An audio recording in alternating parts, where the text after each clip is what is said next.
Bom, então, bom dia a todos e todas. Nós vamos apresentar hoje o meu amicíssimo, queridíssimo Sérgio Guedes, que é psicanalista de data, tanto da Associação Brasileira de Psicanálise do Rio de Janeiro, quanto daqui de Minas Gerais, e é o fundador do nosso grupo mineiro de Winnicott. Como ninguém é perfeito, é meu amigo, e que nos inspira imensamente, não pela questão do conhecimento, que é inegável, mas pela questão do afeto, da ética, do cuidado, da capacidade de integração, que me emociona muito. Eu sempre me beneficio muito estando perto dele. Flavinho é uma das pessoas que eu conheci por intermédio do Sérgio, tantas outras pessoas deste grupo, e que hoje vai apresentar para a gente um fundamento que é a questão do objeto transicional. Então, meu amigo querido, seja muito bem-vindo, e todos e todas que estão aqui presentes sejam bem-vindos e bem-vindas. E a gente vai, então, assistir o Sérgio falando sobre o objeto transicional. Bom dia. Obrigado, Bernardo. Só uma correção que o senhor faz questão é Sociedade Psicanalítica do Rio de Janeiro, Você SPRJ. tem razão, porque eu estou confundindo com a SBP, né? Não, Você tem razão. eu tenho muito orgulho da SPRJ, porque ela Você foi a tem razão. segunda sociedade brasileira de psicanálise, né? Você Foi tem toda a onde razão. a mudança psicanalítica brasileira ocorreu lá, né? Então, a gente não pode perder esse dado histórico É isso mesmo. importantíssimo. Então, mas hoje, antes de começar, eu quero fazer uma homenagem a um dos maiores amigos que eu tive na minha vida, que é o Mário Lúcio Alves Batista. Hoje ele estaria fazendo aniversário. O Mário Lúcio foi de fundamental importância para a psicanálise mineira. Era um psicanalista, era um mineiro, né, que foi morar em São Paulo, ficou lá anos, foi adquiriu uma experiência institucional enorme e se mudou para Belo Horizonte. E nunca mais eu separei do Mário Lúcio. Foi uma amizade assim profunda, de muito amor, de muito carinho, e ele me ensinou a lidar com instituições, né? Porque ele tinha uma verve, uma capacidade afetuosa de lidar com os problemas que era impressionante, né? Um homem alegre e eu não posso falar muito não, porque eu tenho uma saudade muito grande dele. Era, pensando, ele não era um winnicottiano de carteirinha, mas foi uma das pessoas mais verdadeiras que eu conheci na minha vida, né? A risada do Mário Lúcio era uma coisa impressionante. Então, onde ele estiver, eu sei que isso é piegas, mas é uma forma de homenageá-lo, né? Então, é, então, eu vou tentar hoje mudar um pouco o meu estilo. Está aqui a minha mestra eterna, Sueli, né? A Isada, tá? Veio assistir. E vai ser uma coisa meio diferente hoje, porque eu não vou apresentar texto, eu vou tentar dar uma aula fiel ao texto. Uma aula com trechos do livro, quase que só trechos do livro, né? Eu não improvisei, não troquei, não fiz parafrase, não fiz praticamente nada. Eu quis realmente apresentar para ver até para ver como é que a gente vai funcionar com esse sistema. Porque de vez em quando é bom voltar à fonte, né? Eu acho, para a gente fazer uma nova. Para a gente pensar no texto de uma forma mais fechada, talvez, né? Mas para a gente entender melhor os conceitos winnicottianos, né? Então, querida Daniela, passa para mim, então, o começo. Vai começar com a ilustração, Sérgio, Não, ou com não, o começa com objeto o transicional? Tá, só um objeto minutinho. tradicional. É. Infelizmente, não vai dar tempo das duas ilustrações clínicas, mas uma a gente fala, Deus quiser.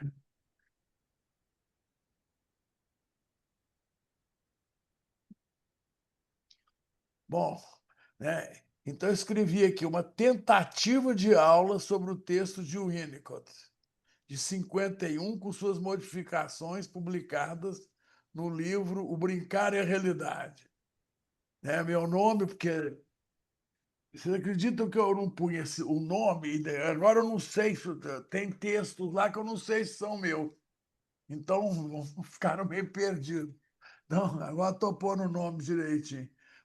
Então, o próximo, Daniel.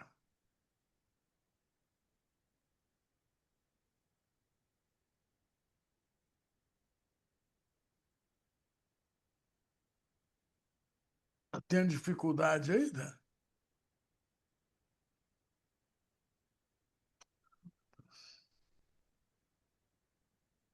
Uma introdução, né? No livro, engraçado que nessa tradução nova do Brincar é Realidade, ele fala do Brincar é Realidade como se fosse um livro, né? E ele fala que, então, é a introdução ao livro, mas, na verdade, ele só faz referência ao texto objeto transicional, aqui na introdução. Então, ele denuncia a negligência da psicanálise e dos psicanalistas em relação a esse tema. Ele apontou que toda atenção e interesse foi voltada para a realidade psíquica, que é pessoal e interna, assim como sua relação com a realidade externa e compartilhada. A experiência cultural não encontrou seu verdadeiro espaço na teoria utilizada pelos analistas em seu trabalho e seu pensamento, né? Porque o Winnicott introduz um ambiente na psicanálise, né? A teoria inglesa, né, que a gente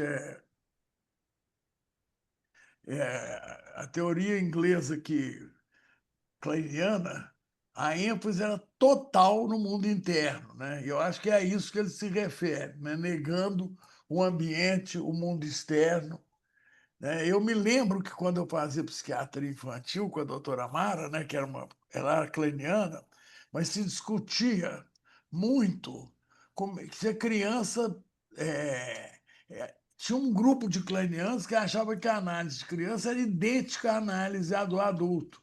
Você tinha que interpretar e a criança que lidaria com as suas fantasias, né?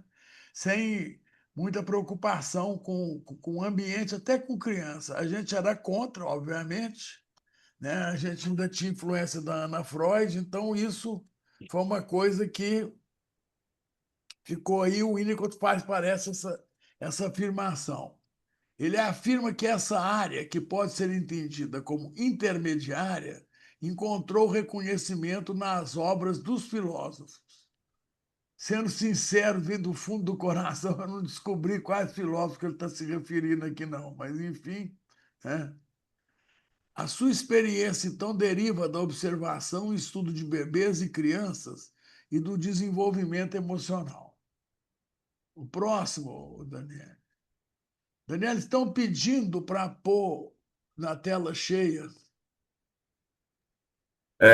Oi, Daniela, é Marcelo aqui. Você tem um recurso para você, porque tá pequeno para a gente, assim, né? Você pode clicar lá em cima, no canto superior esquerdo da sua tela, tem uma telinha com uma setinha. Se você clicar ali, ela vai apresentar a tela cheia. Mas quero ver se agora aparece. Para mim já está em tela cheia. Ah, tá. Acontece às vezes. Apareceu para vocês em tela cheia? Não, pra gente não. Pra gente não. Acho que você tem que parar a apresentação, colocar em tela cheia e aí sim você compartilha a sua tela. Você tem que Ah, parar de ela já compartilhar, colocar a tela cheia, aí você tem que Porque está pequeno compartilhar. mesmo, foi bobeira minha, viu, está. Só um Marcelo? minuto, peraí. Eu devia ter deixado do jeito que eu faço, né? Eu quis dar uma melhorada para. Eu não Mas eu acho que vai dar consegui. certo. Se não der certo, a gente vai assim.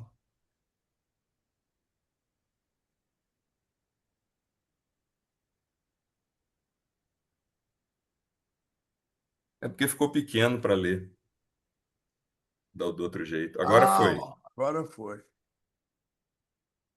É o O- terceiro. Isso. Então, ele realça a importância do ursinho pó e do Snoopy para se compreender o espaço desses fenômenos na vida infantil. Um fenômeno universal, como o que analiso neste livro. Não pode estar fora do alcance daqueles cuja principal preocupação é a magia da vida imaginativa e criadora, né? Então, aqui o Winnicott já fala com clareza da importância dessa área, desse espaço intermediário para a criatividade, para a criação artística e para a nossa vida criativa e de vida. Aí eu fui ver, né? Vida imaginativa pode ser pensada como uma capacidade de dar sentido novo a cada vivência. É a base da criatividade, diferente de fantasia, que é ligada ao inconsciente, que pode estar ligada a mecanismos, inclusive, de defesa. A vida imaginativa constitui o núcleo sadio da vida psíquica e relacional do sujeito. Tem sempre alguma relação com o ambiente imediato. Isso é muito importante, né? Eu acho que isso é a questão da diferença com a fantasia kleiniana, a fantasia inconsciente, que é fundamental, é a condição da vida imaginativa, mas ela é outra coisa, né? Então, declara que não está falando dos objetos em si, e nem da importância dos mesmos, mas ao uso que os bebês fazem dos mesmos. Chama demais atenção para o paradoxo envolvido no modo como os bebês utilizam os objetos tradicionais. Minha contribuição é pedir que o leitor aceite, tolere e respeite esse paradoxo, e não tente resolvê-lo. Porque a vida é cheia de paradoxos, né? Os paradoxos winnicottianos, todo mundo sabe, são famosos, a capacidade de estar só, o objeto transicional, né? E eu acho que a vida é paradoxo o tempo todo, né? Então ele continua dizendo que se recorrermos a uma reflexão puramente intelectual, será possível resolvê-lo, mas acarretaria a perda do valor do próprio paradoxo. Aceito e tolerado, esse paradoxo é valioso para qualquer indivíduo humano que não apenas existe e vive neste mundo, mas que pode ser infinitamente enriquecido ao explorar sua conexão cultural com o passado e com o futuro. Achei bonito isso aqui, né? Está no texto desse jeito. Eu não, como eu falei, não fiz adaptações. Eu quero estudar o texto. Então, o bebê recém-nascido utilizam o punho e os dedos para estimulação oral e para se tranquilizarem. Algum tempo depois, bebês de ambos os sexos passam a brincar com objetos variados, bonecas, paninhos e cobertores. Estes objetos são permitidos pelas mães, mesmo quando ficam sujos e viciados nesses objetos. Existe uma correlação entre esses dois conjuntos de fenômenos separados por um intervalo de tempo. Entender como o primeiro se transforma no segundo passa a ser nosso tema e que vai nos esclarecer muito. Essa é a hipótese original do objeto transicional segundo Winnicott. Então ele passa para a primeira posse, né? A sequência variada de acontecimentos entre o punho e polegares na boca e o apego a um ursinho, a uma boneca ou a um brinquedo macio ou duro. Essa é a sequência. Mas ele fala na primeira posse. Então, algo além da excitação e da satisfação oral, embora sejam as bases de tudo. Então, eu acho essa frase aqui importantíssima para nós que defendemos a origem freudiana do Winnicott, né? Com todas as tentativas atuais de negar isso, o pessoal tem de negar isso, né? Olha que ele fala, que são as bases de tudo. Vou citar aspectos a serem levados em conta: natureza do objeto, capacidade do bebê de reconhecer o objeto como não eu, o local do objeto, né, onde ele está, fora, dentro, no limite, capacidade do bebê criar, imaginar, inventar, produzir um objeto, o início de um tipo afetivo de relação de objeto. Isso aqui, né, é a essência da formação do objeto transicional. Viu, Dani? Então, vamos continuar. O Winnicott, então, introduz os termos objetos transicionais e fenômenos transicionais para designar a área intermediária da experiência entre o polegar e o ursinho, entre o erotismo oral e a verdadeira relação de objeto, entre a atividade criativa primária e a projeção daquilo que já foi introjetado, entre o desconhecimento da dívida e o reconhecimento da dívida. Diga obrigado, né? Está assim no livro. Realça que, segundo essa definição, tanto o balbucio do bebê como a maneira pela qual a criança mais velha percorre canções antes de dormir, como fenômenos transicionais dessa área intermediária, assim como o uso de objetos que ainda não são totalmente externos, né? Agora, quando ele fala na primeira posse, eu não pensei muito, mas me lembrei o tempo todo que eu tinha na cabeça que a primeira posse era a entrada na fase anal, né? Quando a criança começa a controlar seu cocô, que ela tem esse poder, né? Então eu fiquei meio confuso. Aí, embora eu entenda que sejam outras coisas, né, que ele está falando aí, não sei. Talvez a primeira posse seja anterior, né, à fase anal, que é claro isso aqui, né? Que eu tinha a impressão de que a primeira, né? Eu sempre ouvi isso, que era o primeiro controle do bebê, era quando ele controlava as fezes, né? Dava de presente, retinha, uma coisa freudiana clássica, né? E aí ele fala na terceira via, que a natureza humana não é boa no que tange a definição de relacionamentos interpessoais, né? As fantasias, etc. A elaboração imaginativa da função da fantasia, em todos os níveis, não dá conta de descrever as pessoas. Olha que coisa boa, interessante isso. Então, passa-se para a realidade interna versus a realidade externa, dotada de uma membrana limitadora, noção de dentro e fora, diferença do mundo interior, que pode ser rico ou pobre, da realidade externa. E aí ele fala que existe a necessidade de uma definição tripla.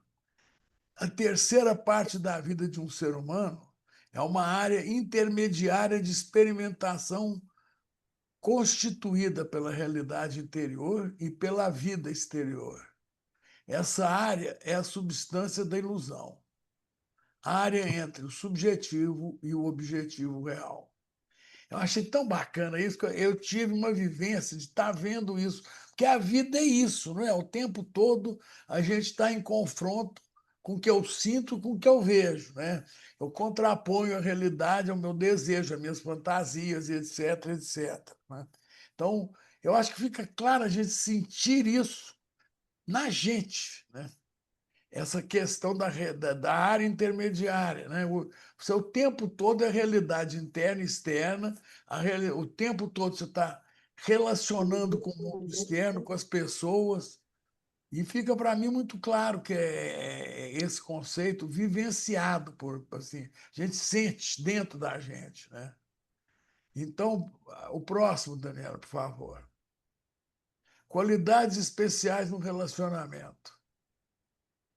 Estou vendo o João Amaral aí, querido, né? Então, tem direito sobre os objetos. O objeto, então, é afagado com afeto, como pode ser mutilado, estraçalhado. Jamais trocado, exceto quando a troca é feita pelo bebê. Deve sobreviver ao amor instintivo, assim como ao ódio, se caso presente, à pura agressividade. O bebê deve entender que o objeto transmite calor, se move, tem textura ou faz algo que demonstra vitalidade ou realidade própria, né? Então, o objeto existe em si, né? Do ponto de vista do adulto, o objeto vem de fora, mas não do ponto de vista do bebê. Porém, ele não vem de dentro, não é alucinação. Você vê que o Winnicott tinha toda a preocupação de mostrar que é algo intermediário entre o fora e o dentro, né?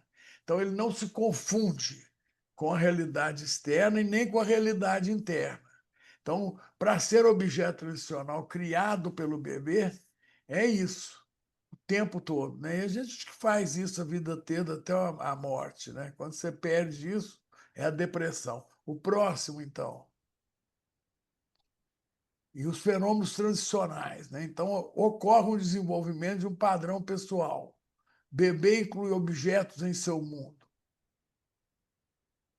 A ligação erótica entre as carícias e o polegar sugado. O Winnicott descreve isso com clareza. Eu não pus aqui, porque senão ficariam 55 slides, né? Então, ele mostra como é que o bebê pega na face com o outro polegar e etc. E a ligação entre os objetos transicionais e satisfações eróticas. O tempo todo a sexualidade está aí, né? Eu acho. Né? O prazer, né? Sensualidade, sei lá como é que pode chamar isso. O Winnicott, então, descreve os movimentos do bebê com o polegar e as carícias no próprio rosto. Fiapos de lã do cobertorzinho e juntá-los para utilizá-los no momento das carícias. Movimentos labiais ocorrem e são acompanhados por sons de mamã, balbucios, sons anais, as primeiras notas musicais. Todas essas coisas o Winnicott chama de fenômenos transicionais. O próximo, então. O objeto transicional. Então, surgimento. De todo descrito como fenômenos transicionais, pode surgir alguma coisa ou algum fenômeno, talvez uma bola de lã, a ponta de um cobertor ou edredom, uma palavra ou uma melodia ou um maneirismo que para o bebê se torna vitalmente importante para o seu uso no momento de ir dormir, constituindo uma defesa contra a ansiedade, especialmente ansiedade depressiva. Talvez um objeto macio ou outro tipo de objeto tenha sido encontrado e usado pelo bebê, tornando-se então aquilo que estou chamando de objeto transicional. Esse objeto continua sendo importante.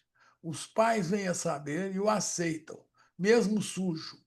Todos evitam uma ruptura de continuidade na experiência do bebê e que poderá destruir o significado do objeto. Isso aí nós vamos ver, é uma perda precoce, a ausência da. Isso está escrito mais tarde, nós vamos ter que falar disso. Então, próximo, Daniel. Generalidades.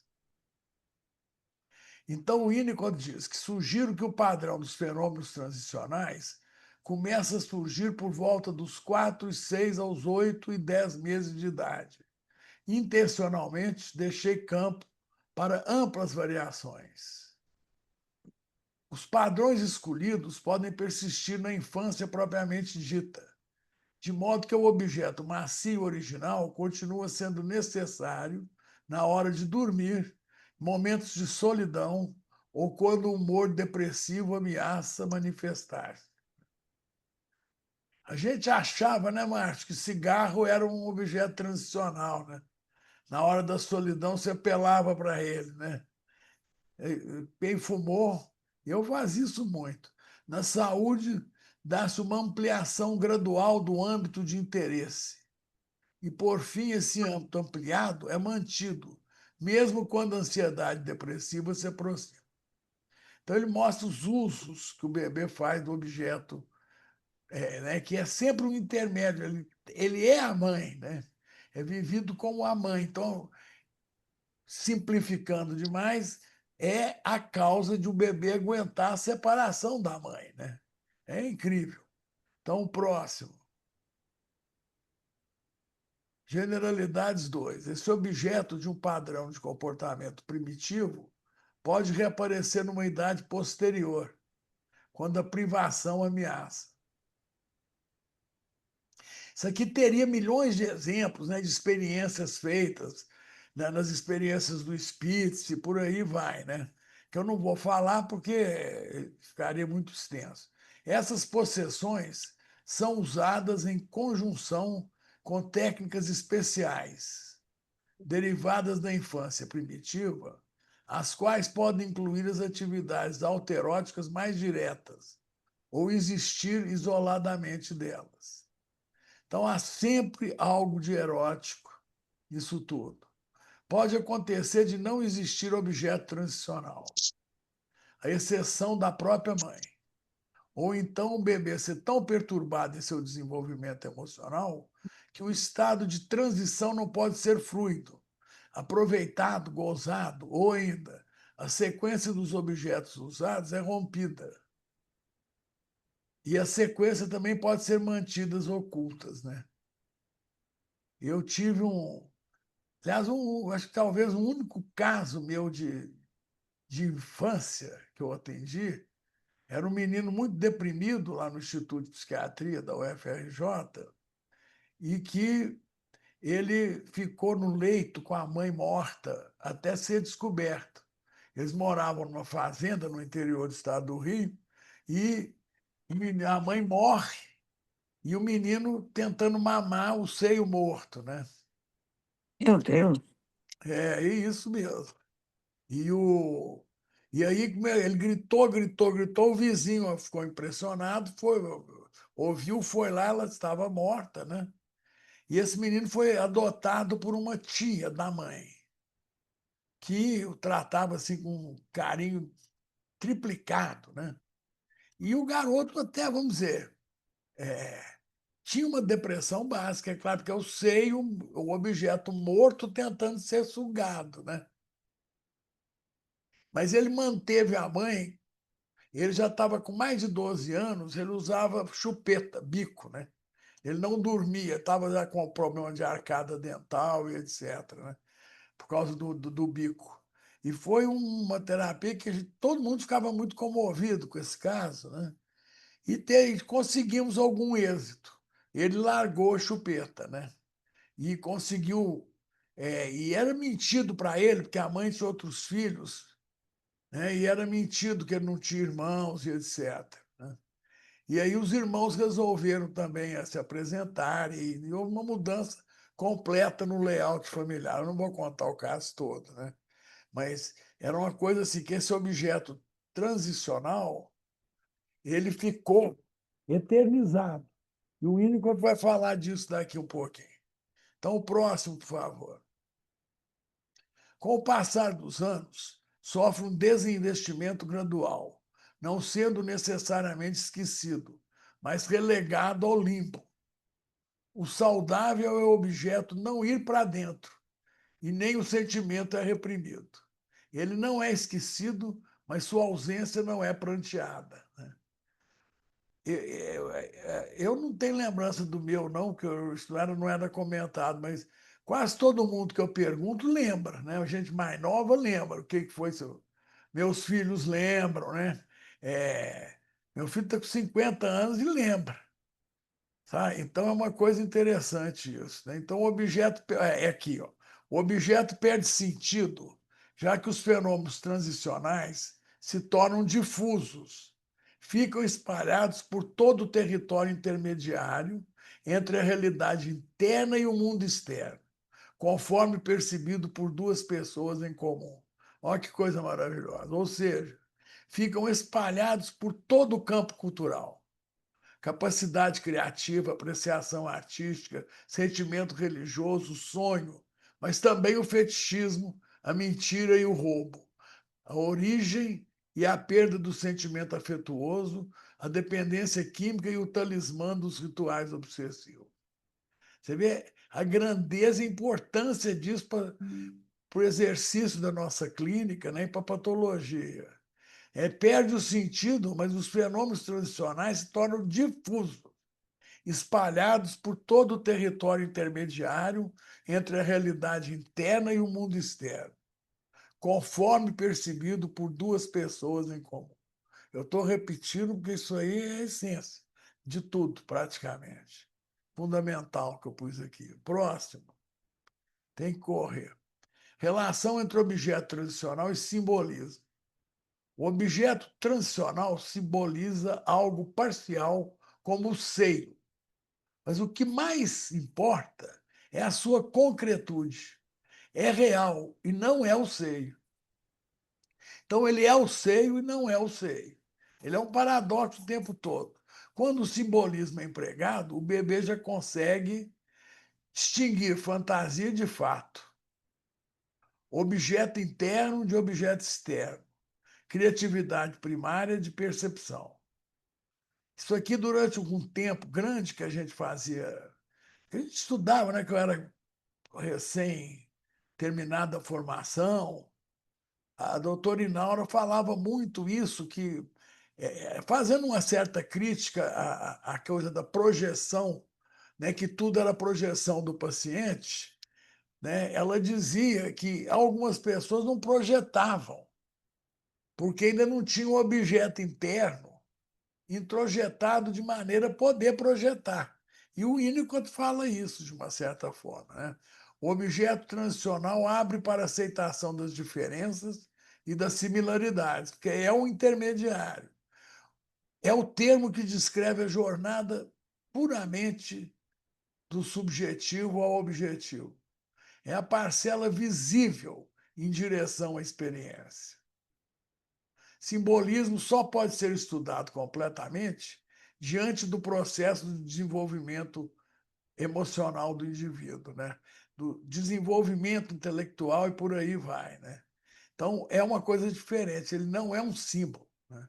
Ele é concreto o tempo todo.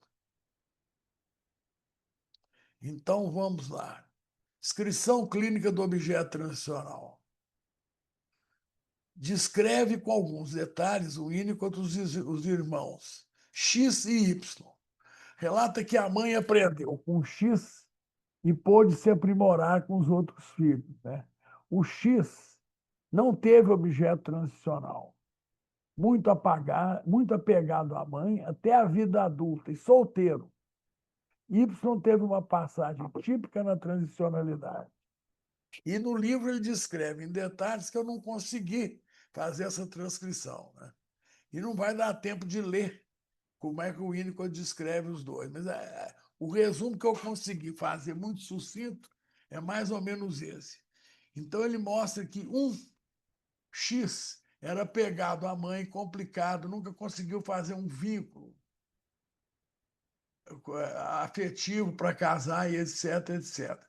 E, apesar de ter separado, mudado de cidade da mãe, ele era pegadíssimo. E eu acho que caiu naquele esquema que o Winnicott fala, que às vezes a mãe era o objeto transicional, né? Então, ou seja, ele não despregava da mãe. A mãe era, a presença da mãe era obrigatória, né?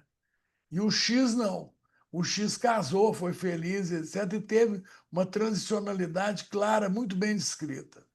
O que mais importa nessa parte do texto é o fato de o Winnicott afirmar que não apresentar mais material clínico, não apresentar mais material clínico, porque poderia dar a impressão. Então o Winnicott fala que ele tem muita resistência em apresentar material clínico, casos, né? Porque os casos, porque ele não queria dar a impressão que esse tipo de situação que ele deu desses dois seriam casos raros. Ele acha que não, que é o cotidiano da vida. Então, em praticamente todo caso clínico, é possível demonstrar algo interessante nos fenômenos transicionais, ou mesmo em sua ausência.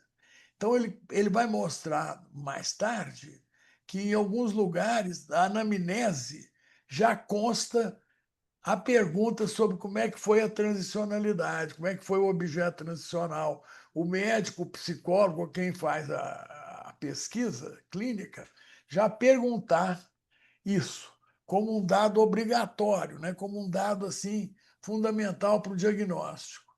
Achei muito bom isso, né? Mas o Winnicott critica esse negócio de exemplo clínico, né? Que a gente dá tanto. Estudo teórico, então. Então, o objeto transicional faz, às vezes, do seio ou do objeto da primeira relação. Ele é anterior ao estabelecimento do teste da realidade. Isso aqui vai ser fundamental, né? Porque, como ele vai mostrar na experiência da ilusão daqui um pouquinho, ele vai mostrar que você não pode, ninguém tem que perguntar para o bebê nada, né? Então a realidade é construída ali naquele momento, né? Não tem aquela coisa assim, isso é real, isso não é. Nós vamos falar disso agora mesmo, porque é muito importante.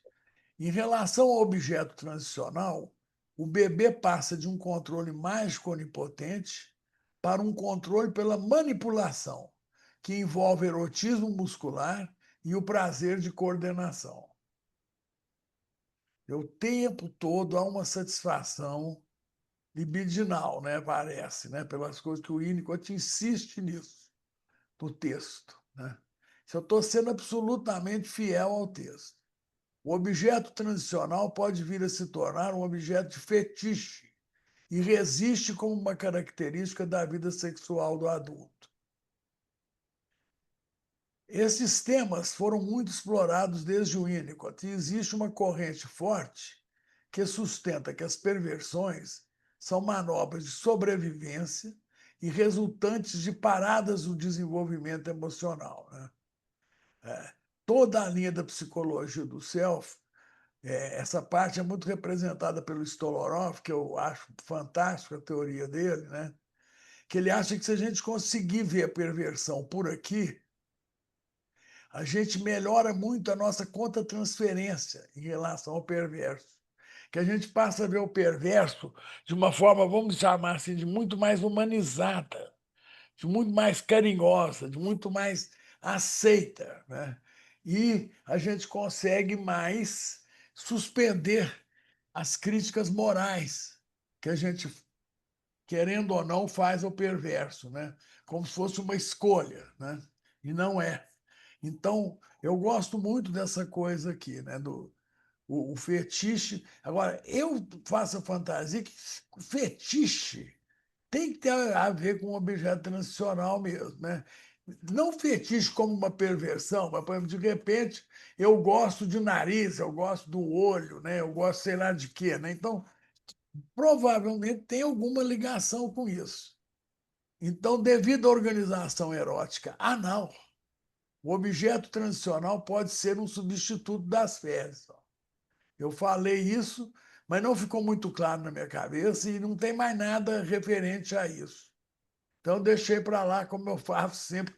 Eu gosto de ficar com dúvidas, né? Porque um dia eu vou entender. O Winnicott, então, sublinha que isso nada tem a ver com o fato do objeto transicional ficar fedido e não ser lá e não é lavado, né? Mas você vê que o Winnicott não passa despercebido, né? Ele era muito atento a essas coisas.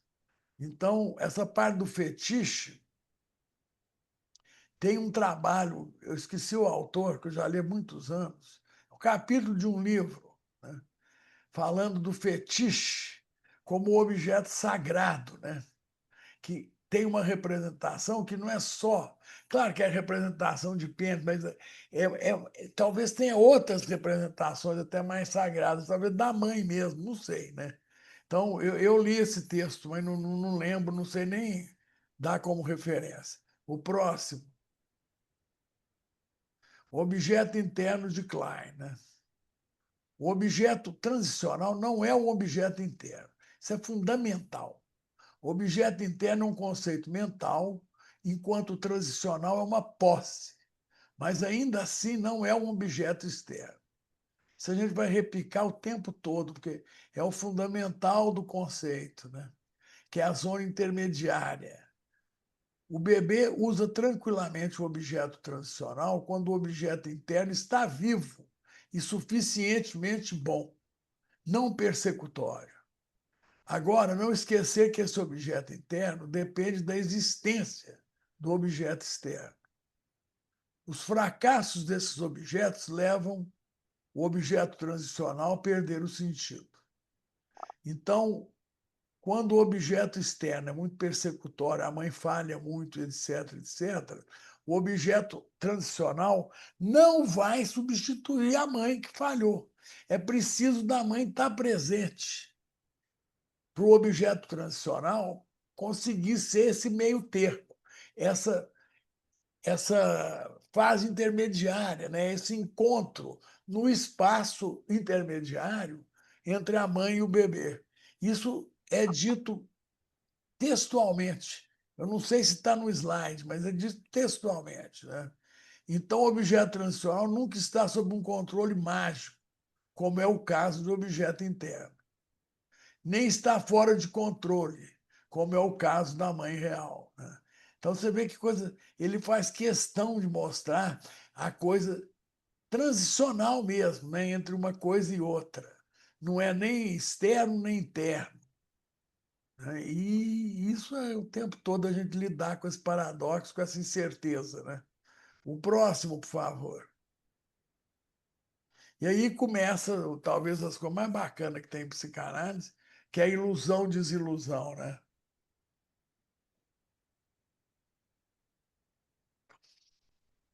Então, ele fala, não existe chance do bebê passar direto do princípio do prazer para o princípio da realidade, ou de ir em direção para além da identificação primária, sem que exista uma mãe suficientemente boa, que é aquela que passa por uma adaptação ativa, que diminui de forma gradativa diante da crescente capacidade do bebê encarar a falta de adaptação e de tolerar os resultados da frustração.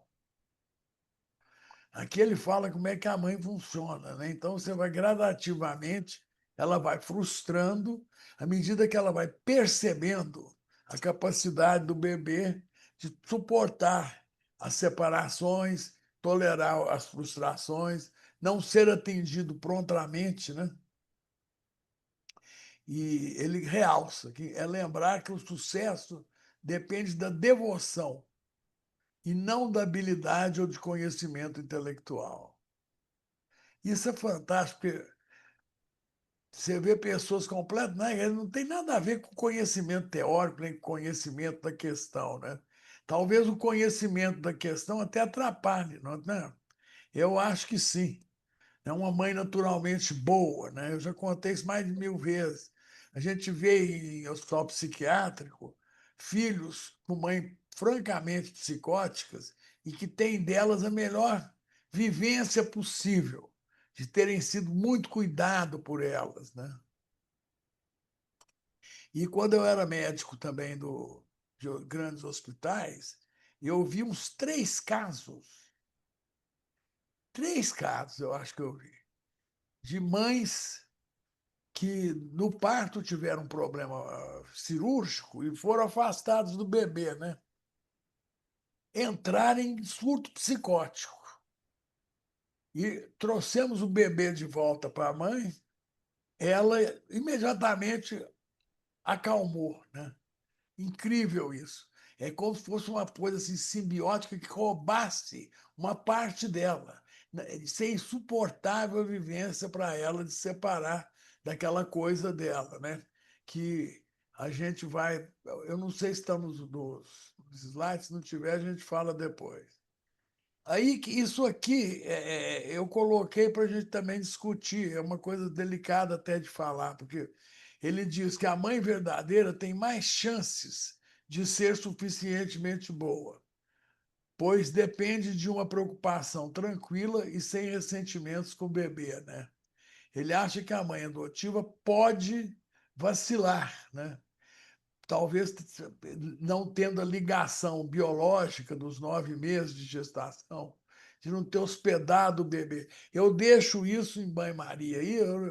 Eu já passei vergonha demais por causa de uma vez eu fui falar algo parecido. Era uma mãe adotiva, uma pessoa que eu adorava e eu não sabia, né? E ela ficou tão constrangida e tudo. E eu falei, não, pelo amor de Deus. E aí aprendi que eu não estava sendo um bom mineiro, falei muito, né? Eu tenho que ter cuidado para falar essas coisas. Então, isso aqui eu vou deixar de lado. Então, o próximo. Ilusão, desilusão. Formas de lidar com o fracasso materno. Então, vamos ver se a gente entende isso aqui. As experiências do bebê, repetidas muitas vezes, demonstram que existe um limite de tempo para a frustração. No início, o limite deve ser curto. Então, né, isso é uma coisa importantíssima, gente, a mãe conseguir perceber o tempo que ela pode frustrar, né? Que vai crescendo. E isso é intuitivo, é comunicação inconsciente, é empatia, né? Eu não sei o que comanda isso, O doutor Vitor Manuel Andrade falava em respiração, né? Que a forma de viver a respiração materna implicava em um conhecimento, dava à mãe um conhecimento do que o bebê sentia. Então, um crescente senso de processo, né? Vai sendo vivido o processo. E isso também tem um trabalho de um americano mostrando que isso aqui é fundamental, que a mãe se adianta milímetros, né? E ele dá um nome para isso. É algo parecido com timing, né? Que a mãe permite que o bebê dê esses passos, né? E o princípio da atividade mental, que vai sendo tornando mais consciente, o emprego das satisfações autoeróticas, que tem que ser permitido, né? Eu me lembro aqui de mães obsessivas que não suportavam sujeiras, né? Então, o bebê não podia ficar um minuto com cocô, que a mãe entrava em angústia, lavava todas essas pessoas.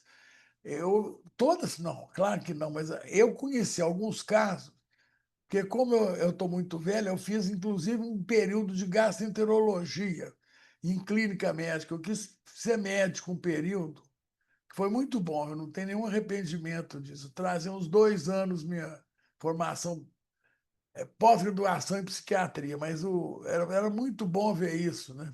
Então eram pessoas que tinham uma limpeza, uma coisa obsessiva, tinham problemas para evacuar, sabe? Tinham prisão de ventre, até algumas doenças psicossomáticas, que hoje caiu meio fora de moda implicar uma doença com alguma coisa, não uma doença psicossomática com alguma coisa, mas tem algumas coisas que têm sentido, né? A dificuldade hoje é porque o que era psicossomático parece que deixou de ser, né? Porque descobriram outras causas. Um exemplo é a retocolite ulcerativa, mas ela pode não ser psicossomática, pode ter alguma coisa molecular lá profunda, mas ela causa transtornos de personalidade, né? Sem a menor dúvida. Então, ela fica uma preocupação total com analidade, com limpeza, com fazer cocô e etc., né? E eram pessoas que não puderam ter o emprego da satisfação autoerótica, né?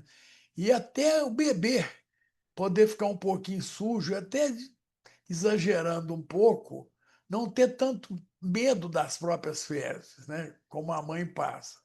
Então, a forma de lidar com o fracasso materno é relembrar, reviver, fantasiar, integrar passado, presente e futuro. Isso a gente faz, né?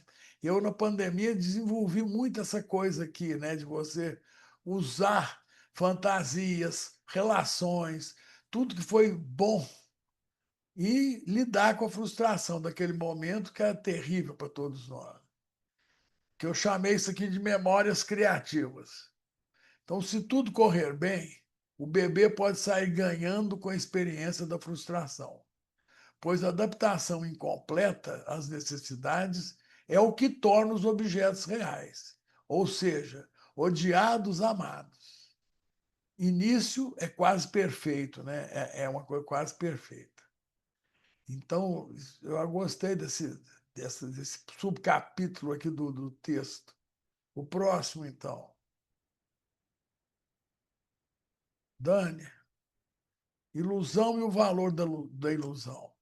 Uma boa adaptação, quase perfeita da mãe, propicia ao bebê a oportunidade de ter a ilusão de que o seio, toda a técnica da maternagem, é claro, é uma parte dele mesmo.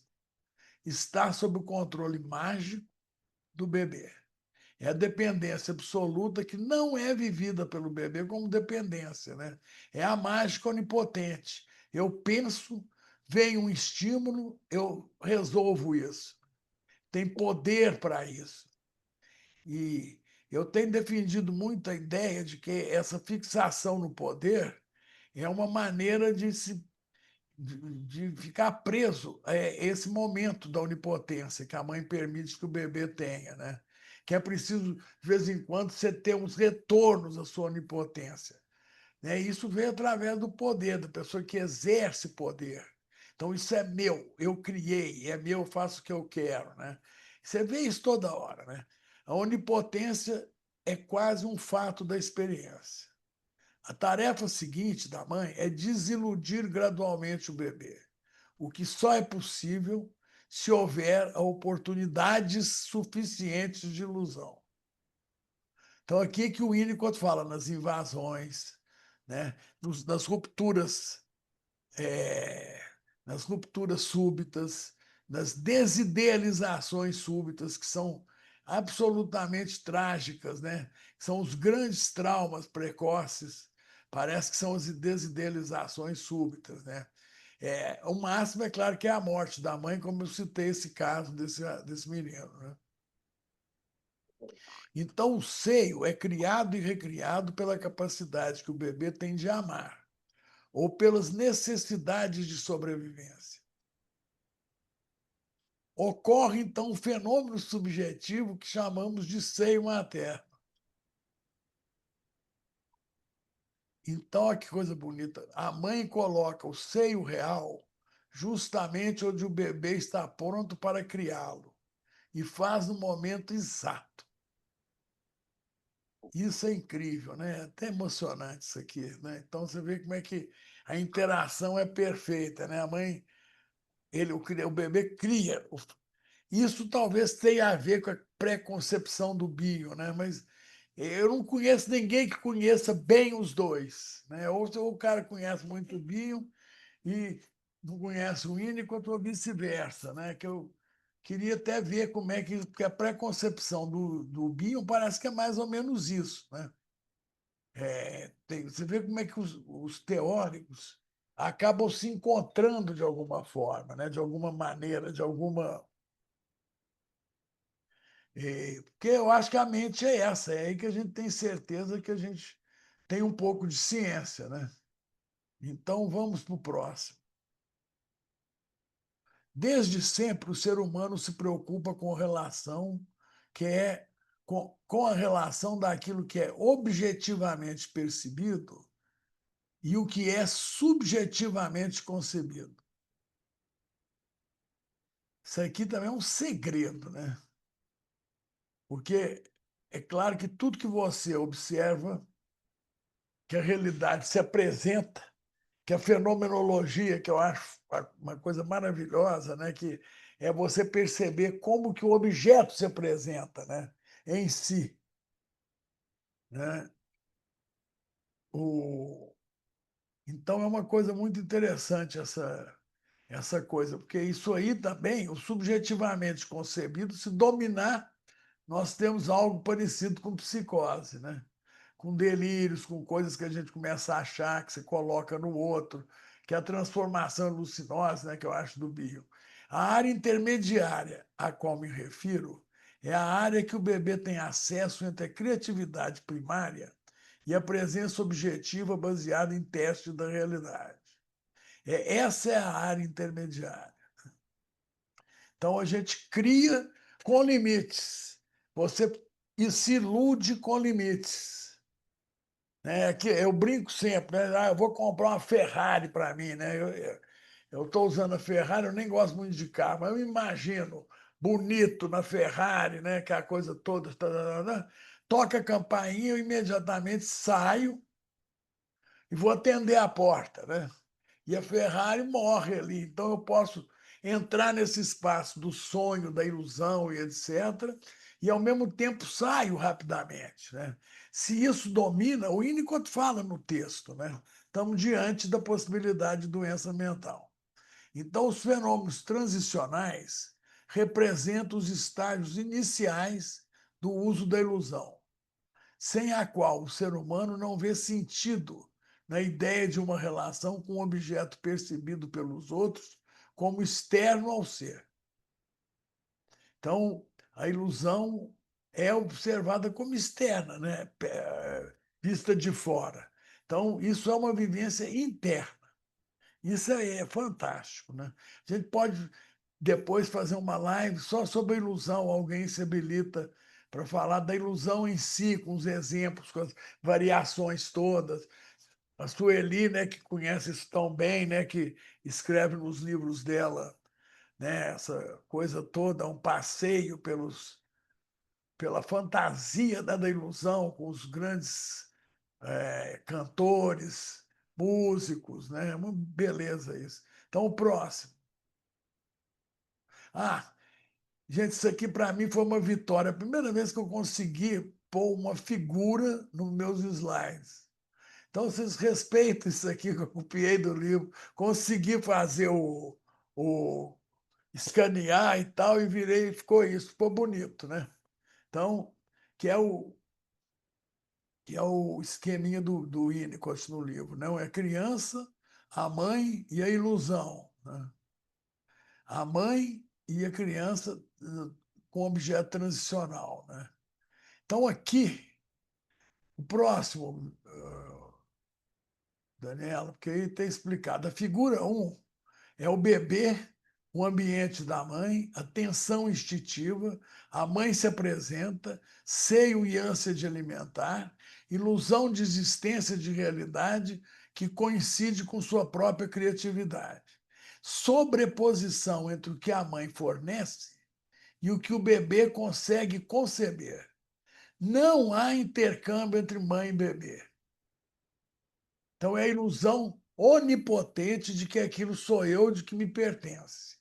E olha como que o Winnicott diz: bebê mama de um peito que é parte dele e a mãe dá de mamar para um bebê que é parte dela.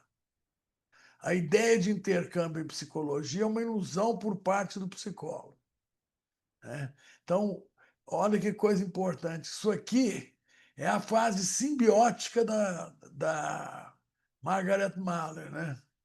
Quando os dois funcionam como uma membrana isolando do mundo ambiente, né? Estão lá protegidos pelo mundo ambiente. Então, pelo descrito, podemos afirmar que estamos em dependência absoluta, onde o bebê não tem qualquer noção do outro, né?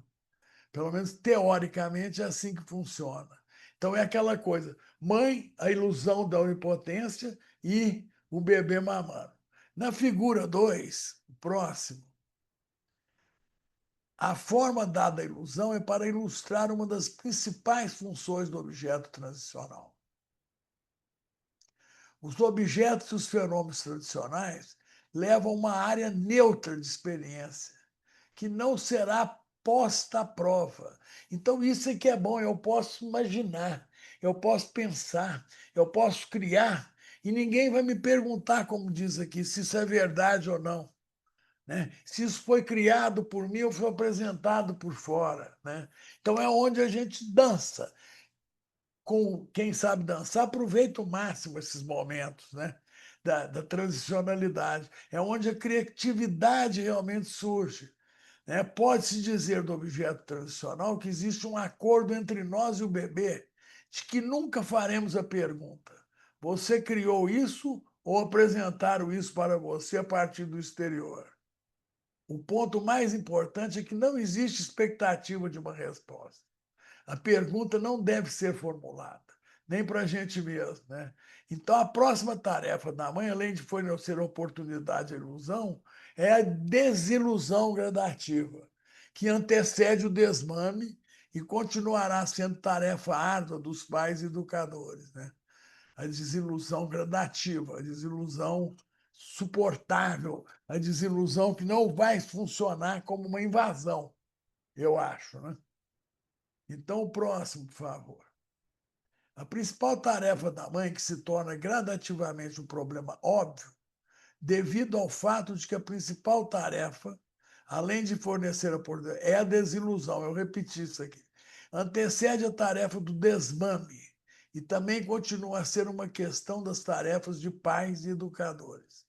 Se tudo corre bem nesse processo de desilusão, a situação está sempre pronta para frustrações que reunimos sob a palavra desmame. Então, isso vai sendo gradativamente colocado para o bebê e chega um momento que é o desmame natural, né? Sem muito sofrimento. Estamos presumindo o processo subjacente. O processo através do qual é propiciada a oportunidade para a ilusão e a desilusão gradativa. Então, chegamos aqui na posição depressiva. Se a ilusão-desilusão se extravia, o bebê não consegue chegar a uma coisa tão normal quanto o desmame, e nem é uma reação ao desmame. Que, na verdade, o desmame na posição vai marcar muito a posição depressiva, onde o bebê tem que lidar com uma coisa que não é ele, né? Que ele percebe que existe um outro objeto que ele amou e que também agrediu, que o Winnicott diz que foi o conceito mais importante da psicanálise. Eu também adoro esse conceito, porque o tempo todo a gente tem que buscar a posição depressiva. O outro não nos pertence e é onde a gente realmente cresce. E aí eu sou bem kleiniano nesse ponto aqui. Eu gosto muito da posição depressiva como uma busca analítica, né? O próximo, por favor. O problema de aceitar a realidade nunca é completado. Ninguém está livre da tensão de relacionar a realidade interna e externa.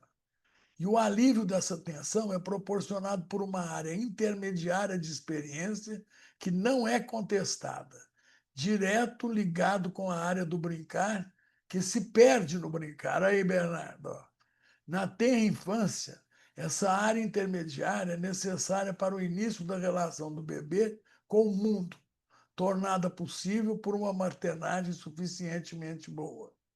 Essencial a tudo isso é a continuidade no tempo do ambiente emocional externo e dos elementos específicos do ambiente físico, o objeto transicional.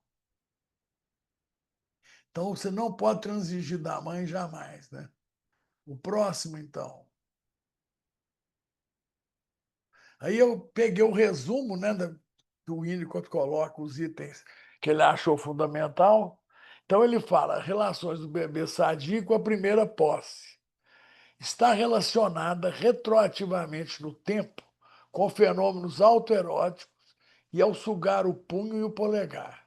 Relaciona-se tanto com o objeto externo, seio da mãe, quanto aos objetos internos, seio magicamente introjetado, mas é diferente deles. Os OT e os fenômenos transicionais pertencem ao domínio da ilusão. Está na base do início da experiência. Importante, a mãe, com sua capacidade adaptativa às necessidades do bebê, permite a ele a ilusão de que aquilo que ele cria existe realmente. Fantástico. Próximo. Essa área intermediária da experiência, incontestada quanto a pertencer à realidade interna ou externa, constitui a parte maior da experiência do bebê e, através da vida, é conservada na experimentação intensa que diz respeito às artes, à religião, ao viver imaginativo e ao trabalho científico criador. O objeto transicional de um bebê se torna gradativamente descatequizado, especialmente na medida que se desenvolve os interesses culturais. O que surge dessas considerações é a ideia adicional de que o paradoxo aceito pode ter um valor positivo. A solução do paradoxo conduz a uma organização de defesa, que no adulto pode encontrar-se como verdadeira e falsa organização. Então é isso. Então, acho que a gente acaba aqui a primeira parte. Vai ter uma outra que eu fiz num outro arquivo sobre a ilustração clínica dada por Winnicott, né, que foi só uma. Gente, isso aqui eu estou tentando fazer uma tentativa que, modéstia à parte, eu acho corajosa, porque eu não estou explicando o conceito, eu estou apresentando os conceitos. Então, muitas coisas que se me perguntaram, eu não sei se eu dou conta de explicar, né? Porque eu acho que ainda são inexplicáveis, né? Não sei nem se o Winnicott conseguiria explicar com detalhe alguns conceitos. Mas passa a próxima parte, é isso, Daniel, para eu acabar a apresentação e a gente ficar livre, leve e solto. Então, a ilustração clínica do texto objeto transicional e fenômenos transicionais. Sendo sincero, o Winnicott acrescenta em 61 essas duas ilustrações. A segunda é magnífica, que eu não vou apresentar, porque eu achei que eu não daria conta de numa apresentação só falar isso tudo, né? Mas a gente pode até marcar um dia para a gente discutir aquele caso, né? O segundo caso, que é onde ele fala da coisa esquizoide, né? Da frustração, da vida e a morte, né? Da paciente, que eu achei lindíssimo. Por isso mesmo eu não quis pôr de uma forma assim mais generalizada, mais corrida. Mas esse aqui é bem a apresentação do caso, né? Relação da representação interna na relação mães-bebês. Se a mãe se afasta, de imediato não ocorrem mudanças notáveis, pois a imagem mental ou uma memória da mãe, né, permanece, uma representação mental que continua viva durante algum tempo. É isso que nós vamos explicar a representação da mãe, né? A frustração. Então, durante algum tempo, fica uma memória viva, tranquila. Se a mãe se afasta por um período superior a um limite medido em minutos, horas ou dias, a memória da representação se desvanece. Quanto isso acontece, os fenômenos transicionais perdem gradativamente o sentido e o bebê se torna incapaz de vivenciá-los. Porque a outra parte do objeto transicional, que é a representação da mãe, não está no objeto mais, né? Ou seja, um bebê que perde uma mãe, um objeto transicional deixa de existir. Ele perde o objeto transicional, enquanto algo tão criativo, tão acalentador, né? Tão importante, né? Que substitui a mãe. Quando isso acontece, os fenômenos transicionais perdem o sentido e o bebê se torna incapaz de vivenciá-los. Desinvestimento desse objeto, muitas vezes após o exagero do uso do OT como negação de ameaça de perda, né? Então, por exemplo, a gente até vê isso, né, em instituições que cuidam de crianças, às vezes a criança é muito, né, exagera no uso transicional, né, para não estar só. Felizmente, essa parte da pediatria melhorou muito, né, com as internações conjuntas, né, de praticamente obrigar a mãe a ficar presente quando a criança fica no hospital. Mas antigamente as crianças eram deixadas sozinhas no hospital, né? O Odilon, meu amigo, que foi um grande pediatra, ele tinha algumas crianças que ele passava vitamina de meia hora para a enfermeira ir lá, porque se explicasse para ela que ela tinha que ir, ela não ia. Mas se fizesse uma prescrição, ela ia. Então, pelo menos de meia hora, os bebês eram segurados e dado alguma coisa para eles. Tinha algum contato humano de meia hora.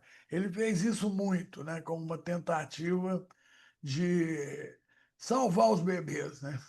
O próximo, então. Caso clínico ilustração de Winnicott. Um garoto de 7 anos, trazido pela família para a consulta,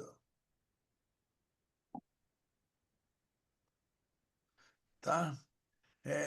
Trazido pela família para a consulta no Hospital Paddington, né? Sintomas indicavam transtorno de personalidade. Uma mãe depressiva. Vários afastamentos do menino que ela teve por ocasião do nascimento da filha mais nova, por uma internação psiquiátrica por depressão e por uma cirurgia. O menino ficou fixado em barbante, como forma de unir coisas, não permitir a separação da mãe. O Winnicott descreve suas entrevistas com a mãe, com o menino e com o pai. O menino era considerado inteligente, mas o caso se desenvolveu com o uso de barbante aparecendo e desaparecendo de acordo com a situação familiar. Está muito bem descrito no livro, tá? Eu não ia pôr o caso todo também. Realçar que com 11 anos ele colecionou ursinhos e formou uma família e os considerava filhos. E ele mantinha isso escondido, só da família que era permitido. Quando chegava um estranho, Ele colocava todos os ursinhos, porque ele percebia que não era mais coisa de menino, sei lá, né? Então ele tinha vergonha disso aqui, mas a necessidade dele de manter uma família transicional, né? Tinha uma família de ursinhos, que ele considerava filho, o próximo. O Winnicott viu o menino e a família de 6 em 6 meses, porque ele era do interior. O menino não se desenvolveu bem e não teve sucesso em se afastar de casa, muito preso à mãe. Na adolescência, ele arranja outros vícios, com drogas, e teve de voltar para casa. Não fazia nada, apesar da inteligência. Desperdiçava seu tempo e seu potencial intelectual. Se a gente pudesse ler o caso, isso ficaria muito mais explicado, né? Mas é mais ou menos isso. A essência do caso é isso. Então, ele não teve objeto transicional. O barbante funcionava como uma necessidade da união, não algo de uma meio termo entre a realidade interna e externa, né? Então, você vê, ele não conseguiu. Então, a separação, o crescimento era vivido com uma angústia tal que teve que apelar para drogas, etc, etc, né? Então, o Winnicott diz que a grande questão desse caso, ele pergunta o que ele considerava o mais importante. O pesquisador que estivesse estudando esse caso de dependência química prestaria atenção na psicopatologia dos fenômenos transicionais, né? A gente que atendeu tanta dependência química, tanta coisa, a gente se preocupa com isso, né? Essa foi a grande mensagem do Winnicott em 1961, né?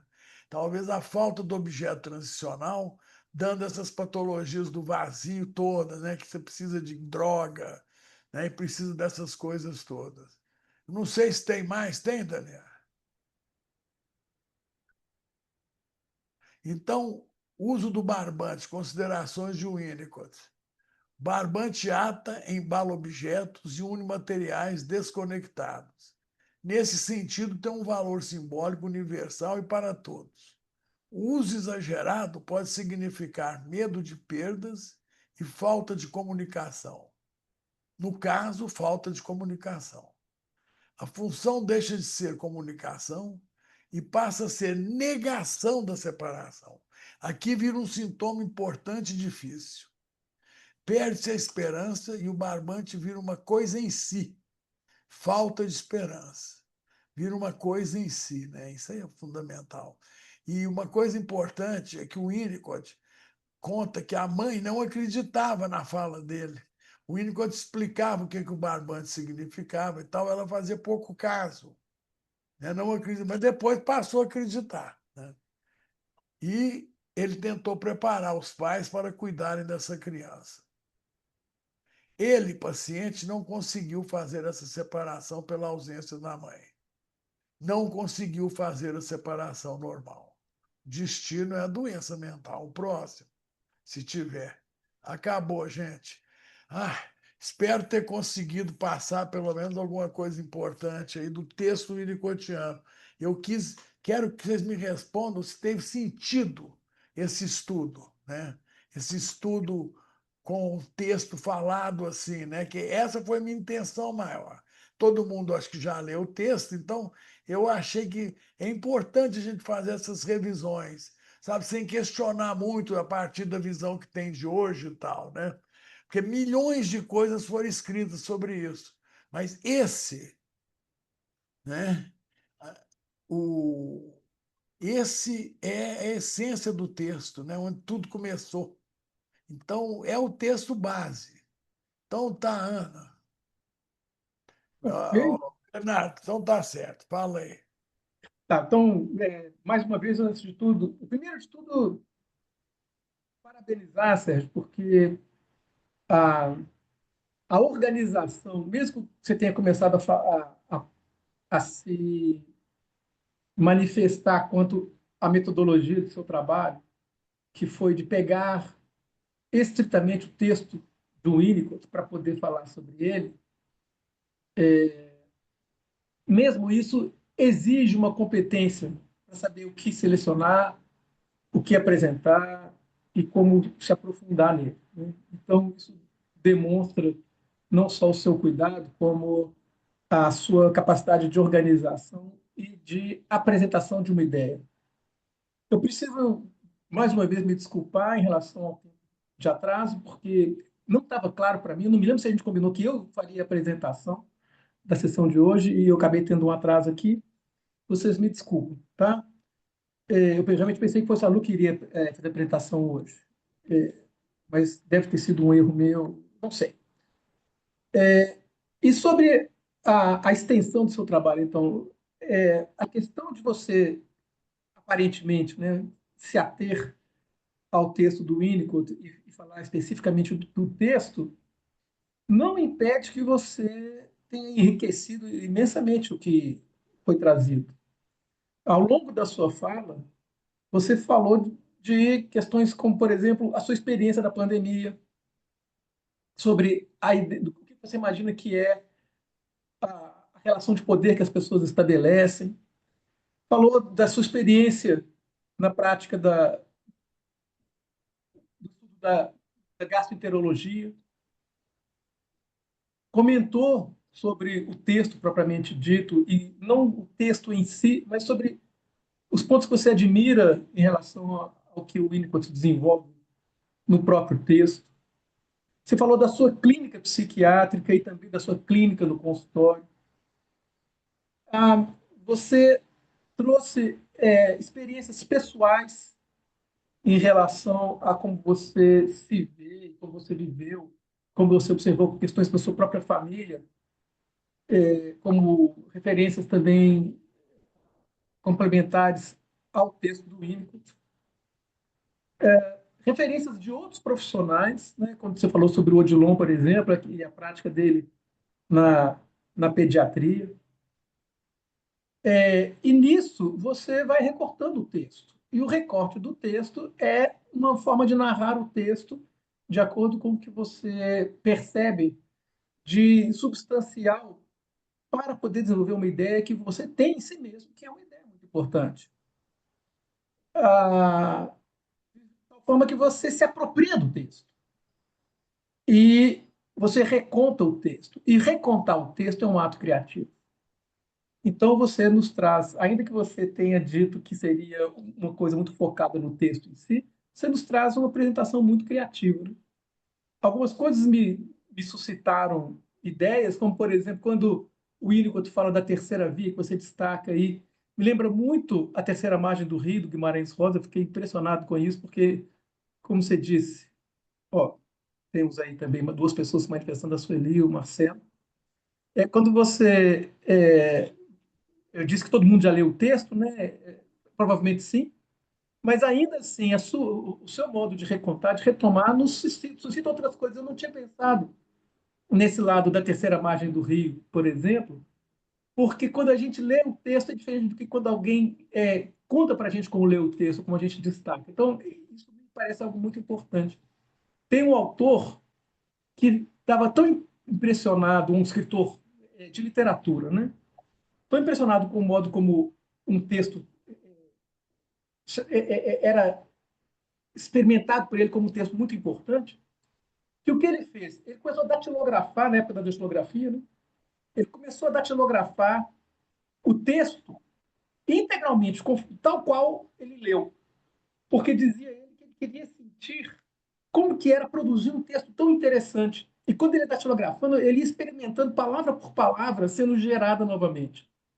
Então, há diversas formas da gente experimentar dentro da gente algo que aparentemente é uma retomada objetiva do trabalho, porque é uma apropriação, e essa apropriação ela impõe um trabalho criativo. Então, o seu trabalho é um trabalho muito criativo, um trabalho inspirador, que acredito que as pessoas terão as suas formas de se manifestar, mas para mim foi uma experiência muito boa, uma revisão excelente e muito inspiradora em relação a temas que eu pretendo realmente retomar para mim, quanto a não só questões clínicas, mas também outros estudos que eu tenho feito.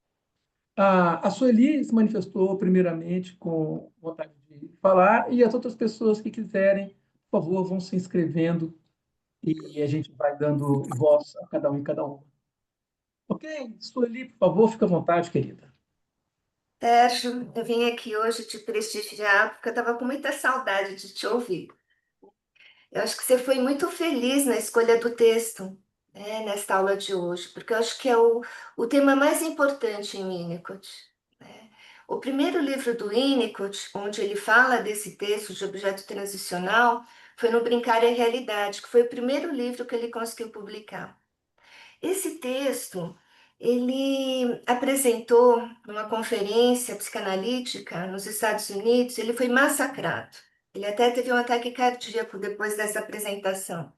Então, eu acho que é um marco, é onde ele consegue deixar a marca, né, da forma dele pensar.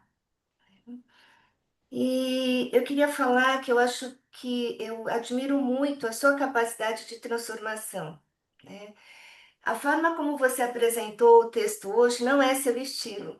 E eu acho que foi muito difícil você conseguir fazer essa capacidade de síntese, pegar um texto, e foi uma generosidade com a gente, né? E eu gostaria de terminar com uma piadinha. Vou me desculpar porque eu sou péssima de contar piada, mas eu acho que cabe aqui. Teve uma conferência que o Winnicott estava apresentando um trabalho, ele estava bem no meio. Do lado dele estava a Ana Freud, do outro lado a Melanie Klein. E aí a Melanie Klein começou a cutucar o Winnicott, falar para ele, fala de objeto interno. E toda hora não deixava ele falar e falava, fala de objeto interno. Do outro lado, Ana Freud começou a dar um chutinho do Winnicott e falar, não, fala de objeto externo. Ele falou, chega mulheres, está criado objeto transicional. Tá.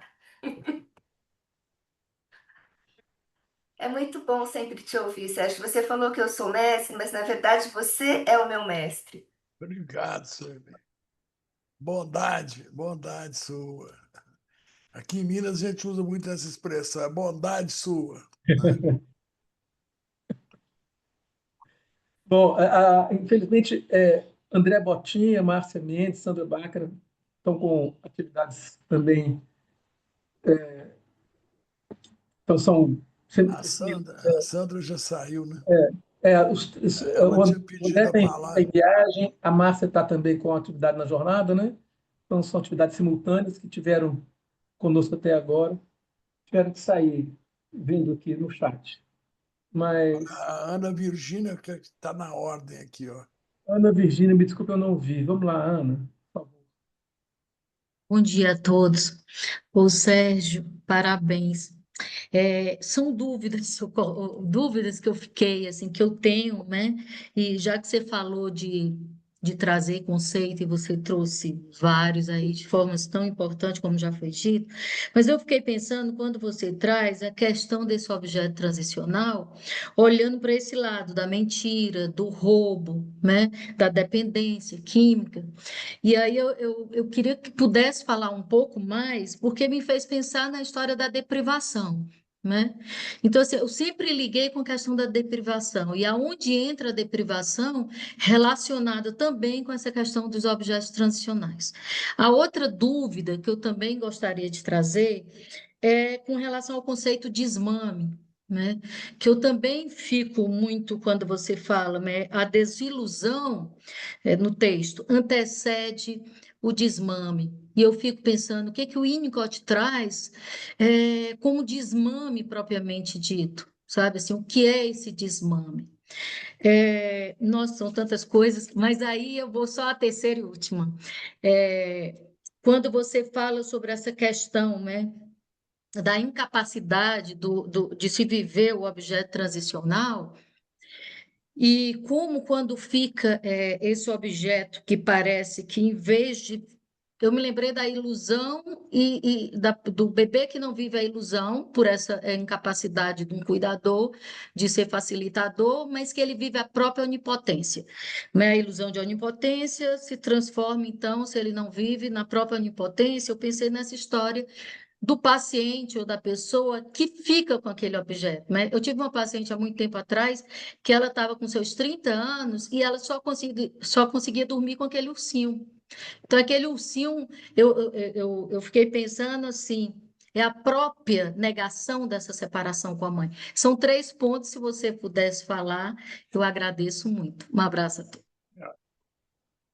O clínico termina falando isso, a diferença entre o crescimento e a negação da falta, né? Da separação, né? Que o objeto transicional tem que ser esse intermediário. Depois, como ele fica claro na exposição, ele vai sendo desinvestido, né? Ou seja, a ideia que me passa sempre é que a pessoa não precisa mais do objeto concreto, mas o tempo todo você está no espaço intermediário, né? Criando na sua relação com o mundo. Então, isso aí não acaba nunca, né? Agora, o desmame, eu lembro que a gente falava muito do desmame como uma das coisas mais importantes, porque ele é uma marca mais ou menos da posição depressiva, entende? Então, é uma coisa assim, é uma passagem importante do bebê para o momento mais de individuação. E muito perigosa, porque às vezes era muito traumático. Esse bebê não foi desiludido gradativamente. Então, o desmame era abruptamente, a partir de hoje, não tem mais leite, né? Sabe? Então, isso aí, o que vinha de resultado disso, eu não sei te dizer, né? Mas sei que era uma coisa assim, hiper, super valorizada pelos analistas, por quem trabalhava com criança. A outra pergunta, a primeira, foi da mentira, né, porque eu estou respondendo por cima, porque não teria como também a gente. Porque cada tema desse é um livro, né? Se você parar para pensar. A Melanie Klein tem um capítulo sobre o desmame, sabe? A gente precisa até reler, que eu não tenho estudado Melanie Klein há muito tempo, para ver quais são as fantasias. Mas a ideia é a ruptura súbita, né? Você vê que uma mãe normal vai o quê? Desmamando aos poucos, né? Dá de mamar à noite, dá à tarde, intercala com uma madeira e etc. Para a criança ir até abrindo mão disso, gradativamente, ela dispensa o seio da mãe, né? E é importante o desmame, né? Porque não, essa coisa de dar mamar até 10 anos de idade, isso é uma louca também, né? Então, é uma coisa que tem que ser vista. A desilusão tem que ocorrer, né? E agora a mentira, a droga e etc., eu acho que sempre entram nos buracos, né, das angústias de desintegração, sabe? Então, a pessoa entra numa angústia. A gente pode se ligar, talvez, à ideia do medo do colapso, né? Mas então, por exemplo, a droga ela é um tecido conjuntivo que une, segura, ela evita um colapso, né? A fantasia de que se eu não usar a droga, eu entro em colapso. Um colapso que é indescritível, né? Não tem palavras, ele não cai no simbólico, porque, porque o ele não é simbolizável, né? Muito além da palavra, né? É muito pré-verbal, né? Então, as interpretações. Tem um livro do Bolas, agora que saiu, né? Segura, senão ele cai. Vocês viram esse livro? Onde ele, depois de anos e anos e anos, ele conta a experiência dele de lidar com colapso. É uma análise especial que ele faz de 3 dias de análise.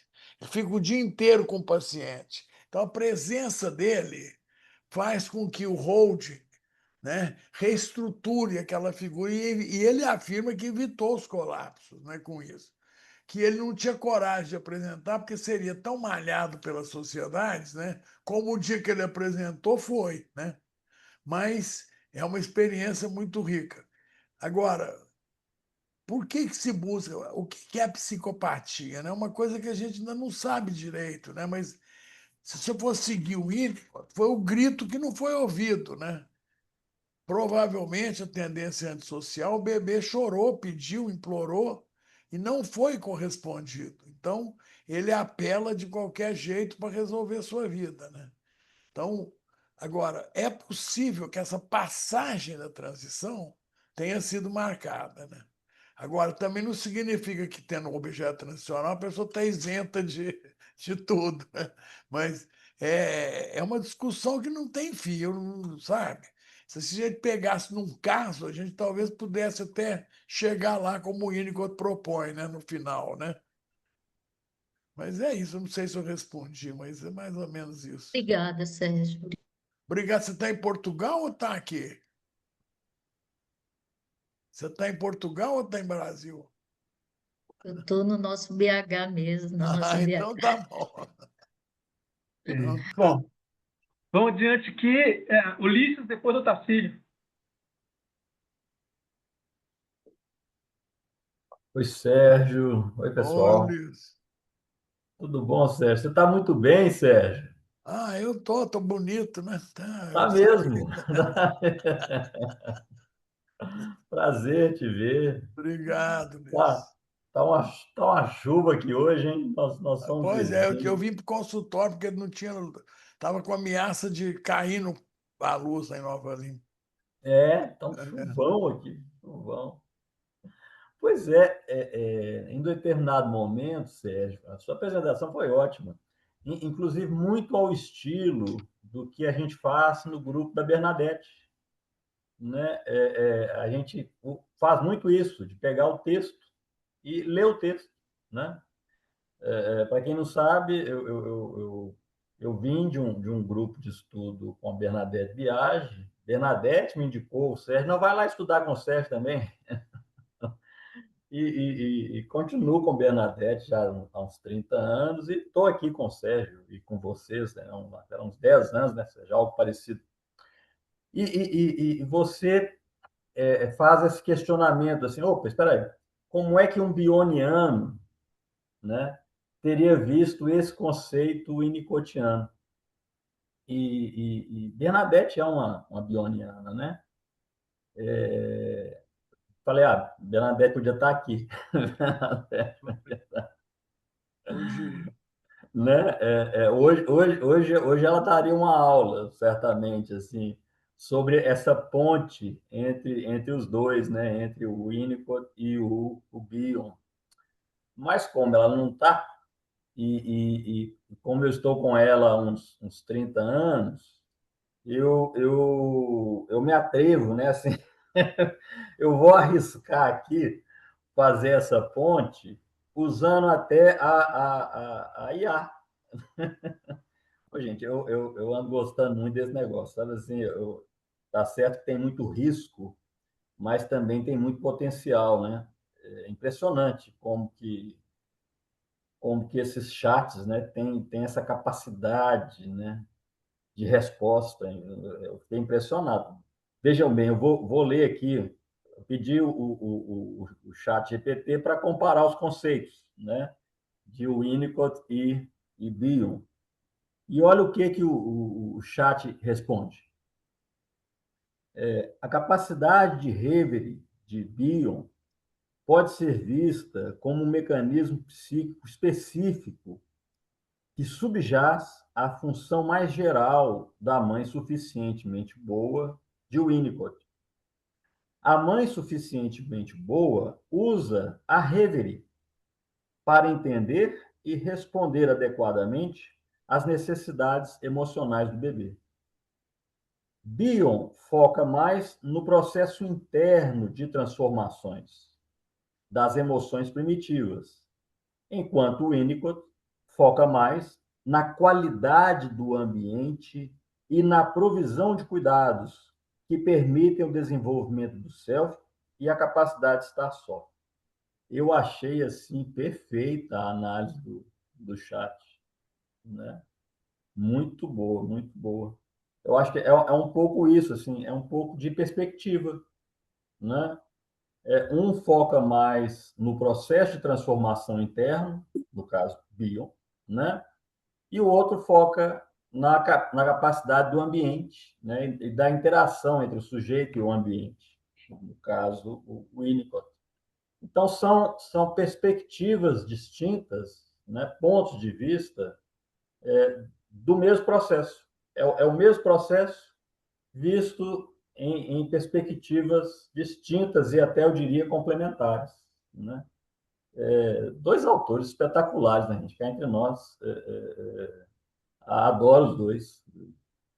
E fico com os dois. Eu dou um jeito. Eu dou um jeito. Isso, é Os isso. dois, os dois me ajudam. É É isso, isso. Sérgio. Muito obrigado. Obrigado a você, Ulisses. Muito obrigado pelas palavras tão gentis. Mas é mais ou menos isso que você falou mesmo. A inteligência artificial é muito boa. Eu uso também. Hoje eu não usei nada, não, mas Sim. normalmente eu uso. Então, fala. Obrigado, Como é Ulisses. que eu faço para baixar a mão? Aí embaixo, ora, reagir. Uma reação, né? Ah, Tem lá. tá. Isso. Pronto. Eu sou um analfabeto nesse negócio, gente. Pois é. Valeu, Sérgio. Um abraço, pessoal. Outro. Ulisses, até mais. Ô, Tacílio, tá na fila aí, meu caro. Bom dia. Tá sem som.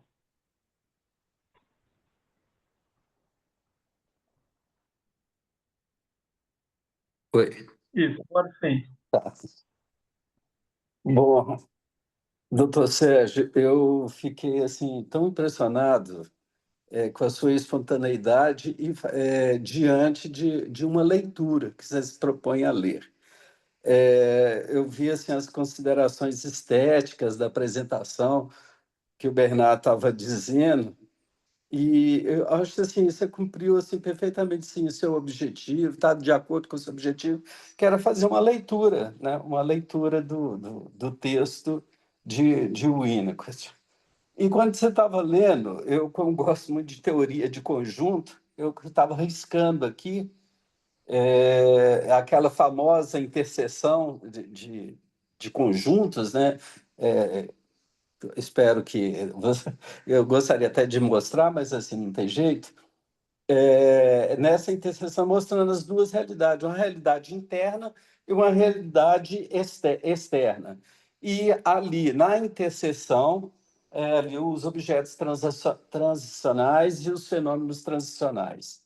E todos assim, o Winnicott mostrando essas duas realidades, mas o diálogo com outros autores, né, com outros não diria nem autores, né? São pilares mesmo da psicanálise. Assim, de um lado, assim, da parte interna, Klein, assim, Melanie Klein falando assim das questões mais profundas da nossa psique. Me lembrei até de assim de em que momento ali o Lacan com o estágio do espelho estaria ali naquele momento ali também. E, de um outro lado, assim, o Ferris falando sobre a questão da história, sobre a questão do sujeito, da realidade externa, e até o próprio diálogo de Bion com Klein, né, voltando ali, né, naquele ali momento ali.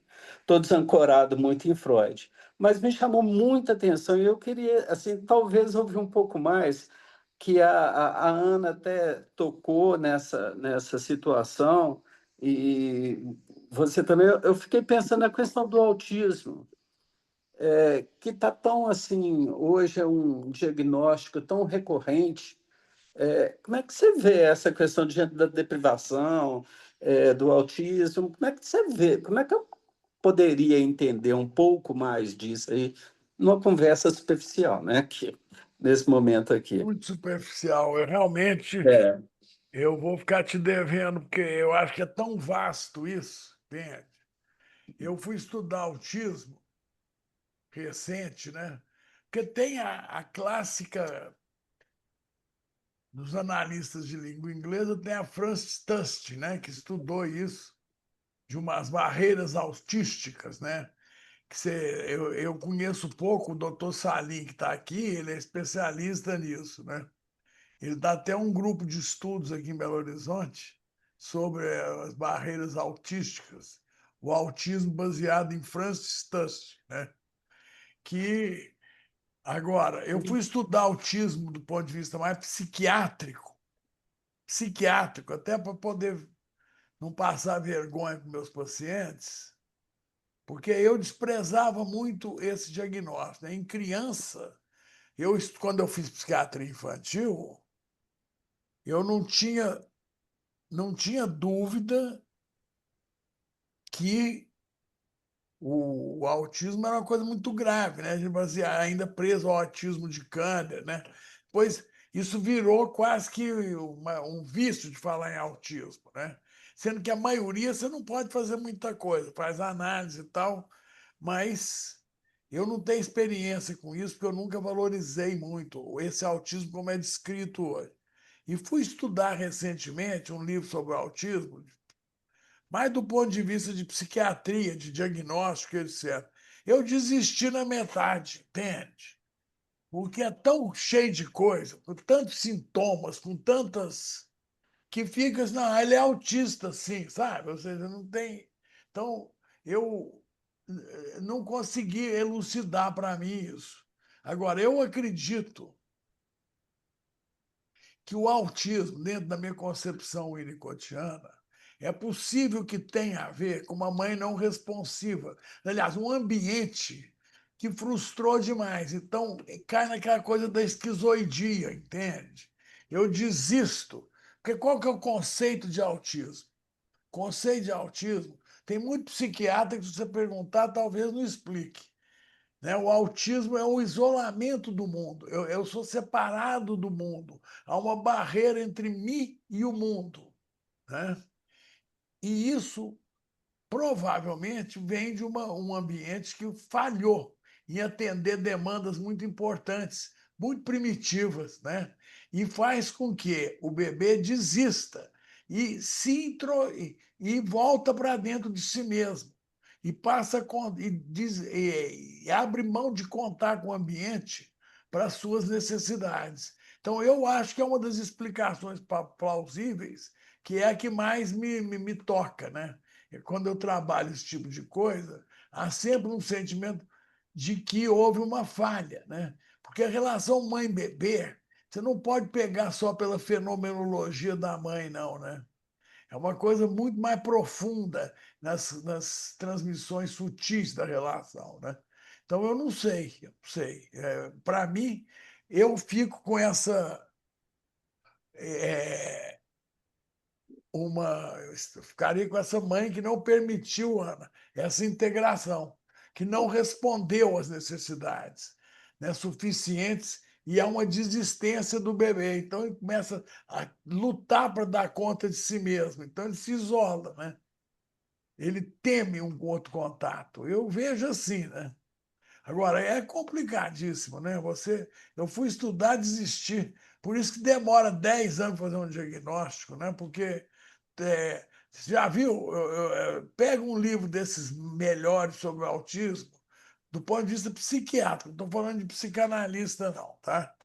Da descrição fenomenológica, é uma coisa que não tem, assim, tudo pode ser, né?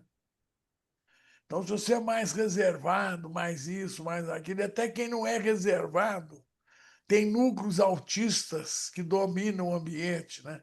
O Salim, depois, se quiser, pode falar um pouquinho sobre isso aí. Obrigado, Sérgio. Adiantou nada, mas não adianta, né? Pelo menos a gente Adianta mobiliza. muito A gente essa mobiliza, expressão. a gente Não, mobiliza adianta. Quando você me fala dos núcleos autísticos e de uma mãe, desculpa eu até dar um flash, de uma mãe que me procura, a mãe médica que me procura e que não permite levar para uma entrevista inicial, para levar um filho de 31 anos, mas que eu gostaria que eu não encaminhasse para médico. Ela é médica. Eu não gostaria que levasse para médico. Né?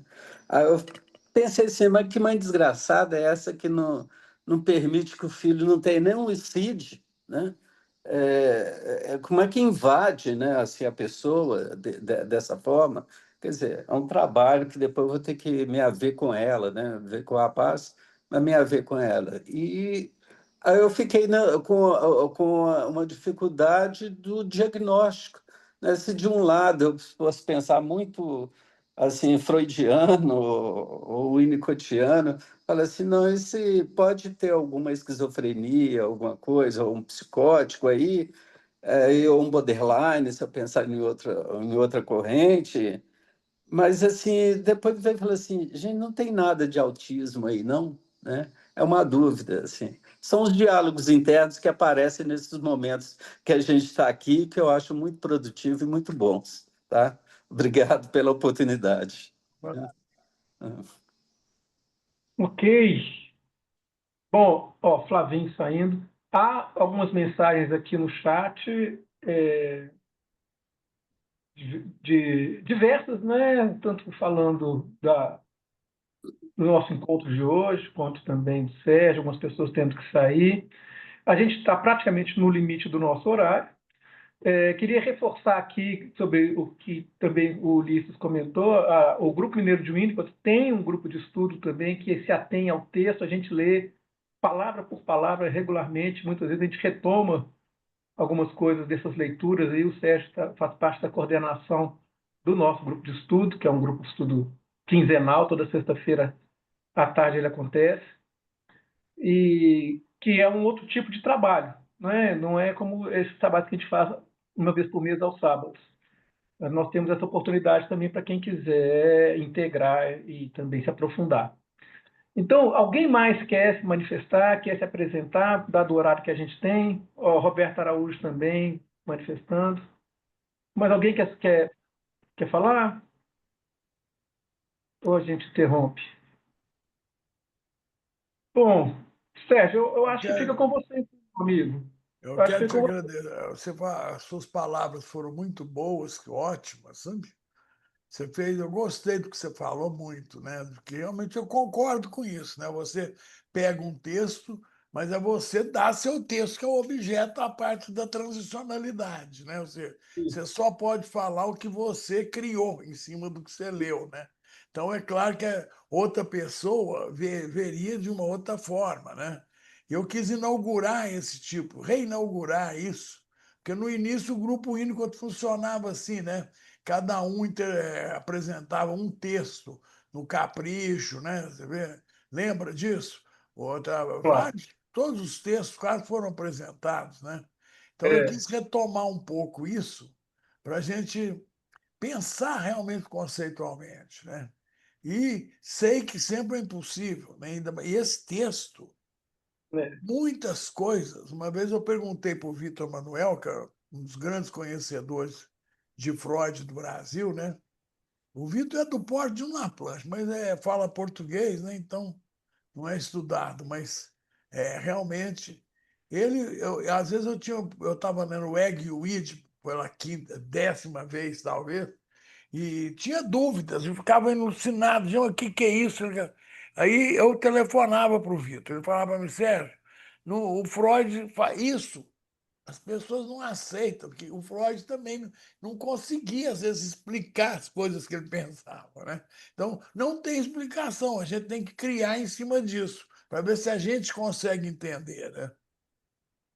E que é o princípio básico da teoria winnicottiana, né? Quando eu fui estudar, o Salim quer falar lá, ele sempre, Exato. quando fui estudar o Winnicott, né? Fui, pode falar, sabe? Depois eu termino aí. Oi, Sérgio, vai ser curto. Primeiro, te cumprimentar e Obrigado, primo. Obrigado. dizer da minha satisfação de vê-lo tão bem. Eu não podia deixar de assistir hoje essa apresentação sua, porque eu admitia já anteriormente que seria produto de uma sedimentação, de um estudo que vem a longo, longo prazo sobre a obra de Winnicott, e que a gente só pode se beneficiar com isso. A gente não consegue chegar em uma total intimidade com esses grandes autores, mas a gente vai aprendendo aos poucos, principalmente usando esses meios que vocês estão usando, da leitura talmúdica na sexta-feira e essas apresentações. Eu queria só perguntar uma coisa. Você falou em Tustin, ela fala em objetos autistas e escreve que, em oposição a eles, existem os objetos transicionais de Winnicott. E a diferença que ela faz é que os objetos autistas, o autista não muda o objeto. Por exemplo, ele, ele tem uma fralda, tem que ser aquela fralda por um tempo muito longo.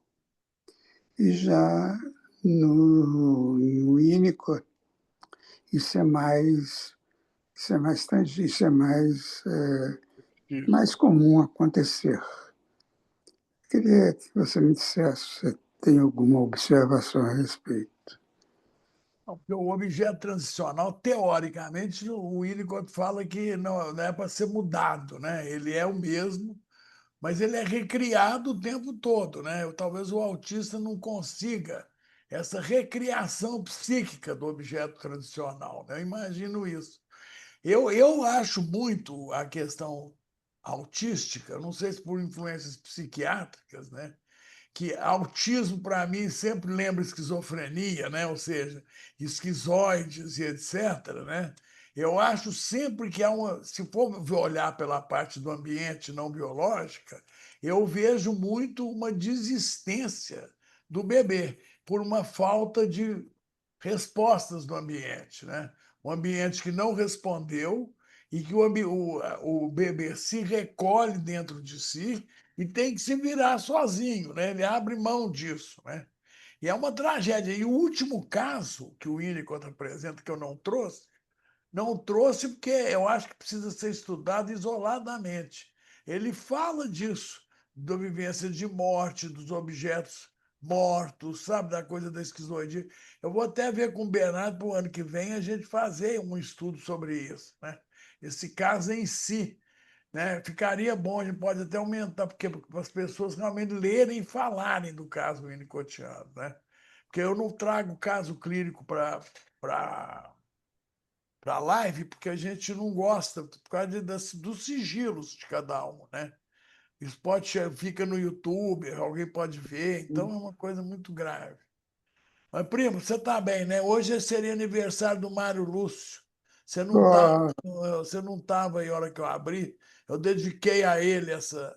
Eu, Mário Lúcio merecido, Salim, merecido, né, eu, Sérgio? Mário Lúcio Salim, criamos a Sociedade Brasileira de Psicanálise.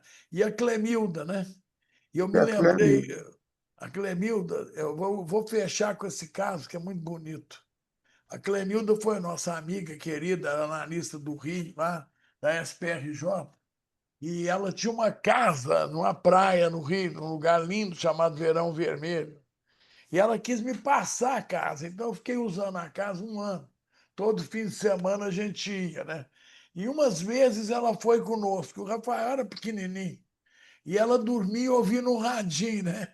Filho de analista não é bom, né, Sarney? Ele virou para mim assim, ó, papai, o radinho é o objeto transicional da Clemilda. Falei assim, com certeza, ela não dorme sem o radinho. Aí, Então, como ela está hoje, Sérgio? ela mora com o filho dela, não sei se no interior de São Paulo, não tem tido notícia. Eu É, mando notícia, não recebo muitas respostas, não, né? Então, hoje o Mário Lúcio é muito importante porque muito, realmente muito. ele nos deu muita força e nós criamos a Sociedade Brasileira de Psicanálise de Minas Gerais. Eu tenho É, muita saudade dele, sabe? Ele, me associo a você, Sérgio. Foi muita um saudade. Bom, colega maravilhoso. tá. Um Se me abraço. permitem, Termina aí com não, um tá, só antes de poema terminar, seu. Poeta. Salim, bom dia, ou boa tarde já, né? Mas, gente, é porque esse tema eu acho que a gente pode aproveitar bastante, mas você está falando, Salim, do objeto autista, do objeto transicional, é um fenômeno interessante quando a gente usa como alguns dos critérios diagnósticos do autismo a capacidade de lidar com figuras de linguagem, particularmente metáforas, metonímias, né? Que o autista teria mais dificuldades para lidar com essas figuras de linguagem. E o, tem um linguista chamado Roman Jakobson, Linguística e Comunicação, um livro dele antigo, mas muito interessante. Ele trabalha com a ideia de como que a função poética, propriamente dita, ela é um encontro da capacidade da metáfora com a metonímia, como se toda metáfora, para o Jacobson, toda metáfora tem um pouco de metonímia, toda metonímia tem um pouco de metáfora. E a função poética ela está nesse encontro aí da abstração, de uma estética em que a subjetividade implícita do autor se encontra com a subjetividade implícita do leitor, né? Depois disso, Humberto Eco vai trabalhar com o conceito de obra aberta também, que abrange esse tipo de fenômeno, né, desse mundo transicional. Então, o objeto transicional ele teria essa característica também de uma figura de linguagem, esse paradoxo, né, que ele não é um objeto interno, ele não é um objeto externo, assim como a função poética ela tem, ao mesmo tempo, um caráter metafórico e um caráter metonímico. E essa competência, então, de lidar com as figuras de linguagem, ela estaria provavelmente associada, se não for intrínseca, à experiência do objeto transicional. É uma ideia que eu tenho a partir dessas questões da linguística e de uma psicolinguística, né? Mas é um assunto, de fato, para a gente poder vir a retomar. A gente está encerrando as atividades tradicionais do nosso grupo mineiro de Winnicott em relação aos encontros mensais deste ano. No sábado, dia 13, a gente vai ter o encontro presencial aqui em Belo Horizonte. Vocês podem já registrar essa data para vocês poderem se encontrar conosco. Vai ser na Associação Médica dessa vez. Aí o Ulisses está pegando já o calendário dele aí. E é um momento de confraternização, sempre um momento muito feliz para a gente, de um encontro e de reorganização também para os nossos trabalhos do ano que vem. E as sugestões de vocês são muito bem-vindas para as nossas próximas atividades. Felicidade muito grande de o Sérgio ter sido, então, a pessoa que encerra esse nosso ciclo anual. Muito obrigado, meu amigo Sérgio, que eu admiro, com quem eu aprendo imensamente. E a presença dos heróis da resistência que ficaram até agora conosco e que também nos acompanharam ao longo do ano. Um beijo para cada um e cada uma e um feliz final de ano, um ótimo 2026 para quem a gente não encontrar mais. Obrigado pela presença consistente de vocês, tanto pela atenção quanto pelo afeto. Boa tarde para todo mundo. Um abraço. Leonardo, obrigado, Sérgio. Um abraço, um abraço. Muito Obrigada, obrigado. Sérgio. Valeu, gente. Tchau para todo mundo. Obrigado, gente. Muito obrigado. Obrigada, Sérgio. Obrigado a Obrigado, todos. Roberto. Obrigado, Marcelo. Rafael Consensa, filho do Ramon. Você lembra do Ramon lá da faculdade, sabe? O Ramon, professor. Lembro. O filho dele está conosco aqui, ó. Olha que maravilha. É psiquiatra.